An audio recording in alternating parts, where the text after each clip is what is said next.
Ama naming Diyos, punong-puno ng pag-ibig at kahabagan, Diyos na amin pong pinaglingkuran na buhay, Diyos na Espiritu at katotohanan, Diyos na may-ari po ng lahat ng mga bagay sa mundo po ito, Diyos na may-ari ng aming buhay, Diyos na may-ari ng kaligtasan at buhay na walang hanggan. At tunay nga po, Panginoon, kami po ay muling sama-sama po ngayon upang kayo po ay aming patuloy na sambahin sa Espiritu at katotohanan. At salamat po sa kalusugan, kalakasan, Lord, na inyo pong iginawad sa bawat isa sa amin. Maging po, Panginoon, sa lahat po ng mga biyaya at pagpapala niyo po, Panginoon, sa aming mga buhay, Lord. At ang aming buhay na ito, Panginoon, ay amin po lamang ipaglingkod po sa inyo, sapagkat ito po ang inyong nais po at kalooban sa aming mga buhay.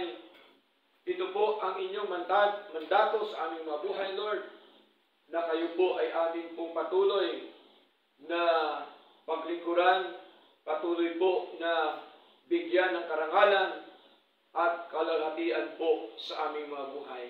At amin din pong patuloy na hiniling po sa inyo sa umaga po ito, na nawa, Panginoon, kami pong lahat ay patuloy niyo po nawang i-convert sa inyo pong mga salita.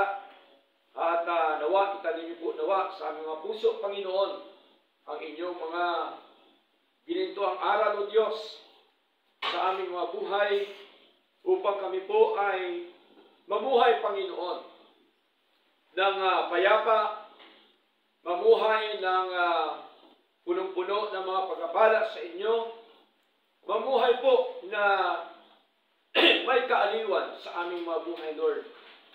Kagalakan sa aming mga buhay, Lord God. At ito pong dahilan, Panginoong Diyos, kung bakit kami ay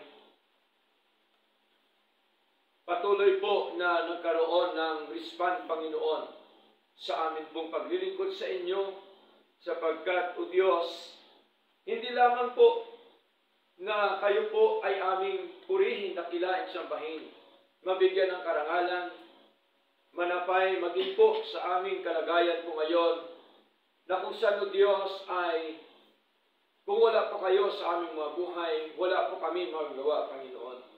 Kaya kailangan po namin ang inyong patuloy na pagkilos sa buhay po namin.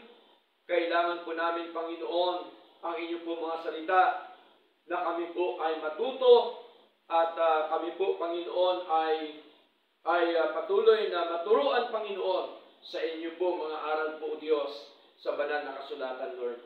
Salamat po na marami sa lahat-lahat ng mga bagay na inyo pong ipinagkaloob sa amin. Salamat po, Diyos, sa kalusugan. Salamat po, Lord God, sa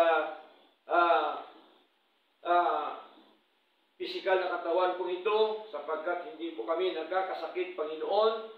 Salamat din po, Diyos, sa mga bagay na espiritual, Panginoon, na patuloy niyo pong ipinagkakalob sa amin, Lord God. At gayon din po, Panginoon, maraming pong salamat sa oportunidad po ito na kami po ngayon ay sama-sama po, Lord God, para po kayo ay aming sambahin sa Espiritu at katotohanan, Lord. At patuloy po namin, O Diyos, pinagkakatiwala sa inyo ang gawain po ito, Panginoon. Daw ang gawain po ito ay maging maayos po at maging matagumpay. At kami po ay sumasampalataya po sa inyo, O Diyos, na kami po ay inyong pagpalain ng inyong po mga salita, Lord. Salamat po na marami. Salamat din po sa buhay ng lahat ng mga kapatid na nag-virtual worship, sa mga kapatid na nandito ngayon. Sila po inyong dinala, Panginoon, sa inyong bahay panambahan upang kayo po ay patuloy namin lahat purihin, dakilain po sambahin, Lord God. Salamat po at sa inyo lamang po, Lord, ang lahat na karangalan at kaulatian. Sa pangalan po ni Jesus, ito po ang aming dalangin. Amen and Amen.